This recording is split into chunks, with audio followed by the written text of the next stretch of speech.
মনে করুন একজনের পা ভেঙে গেছে, রক্ত পড়ছে। তখন কেউ কি তাকে বলবে যে পজিটিভ চিন্তা করো তাহলেই পা ঠিক হয়ে যাবে? তাহলে মন খারাপ হলে কেন আমরা শুনি যে এটা কোনো ব্যাপার না, তুমি কি দুর্বল, তুমি অনেক শক্তিশালী? শারীরিক আঘাত যেমন বাস্তব মনের আঘাত বা ট্রমা, ঠিক তেমনি মানসিক আঘাতও তাই। একটি গভীর ক্ষত যেমন ড্রেসিং ছাড়া শুকায় না, তেমনি মনের কষ্ট চেপে রাখলে ভালো হয় না। আপনি কি কখনো এমন কোনো কষ্টের ভেতর দিয়ে গেছেন যা কাউকে বোঝাতে পারেন নাই, কারণ সেটা বাইরে থেকে দেখা যাচ্ছিল না? মনে রাখবেন, আপনার ব্যথাটা কাল্পনিক নয়, এটি একদমই সত্য। আজই নিজের মনের যত্ন নিতে শুরু করুন, কারণ আপনার সুস্থতা আপনার অধিকার। এই কথাটি আপনি কখনো আগে এভাবে ভেবে দেখেছেন?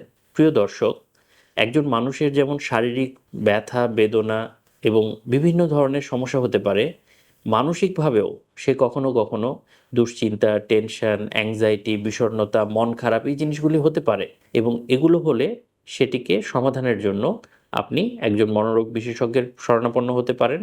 এবং এর পাশাপাশি আপনি বন্ধুদের সাথে শেয়ার করা, ভালো কিছু করার জন্য অন্যদের সাথে বেশি বেশি মেশা, কথা বলা, গল্প করা, ঘুরে বেড়ানো, এই ব্যাপারগুলো মনে রাখতে পারেন।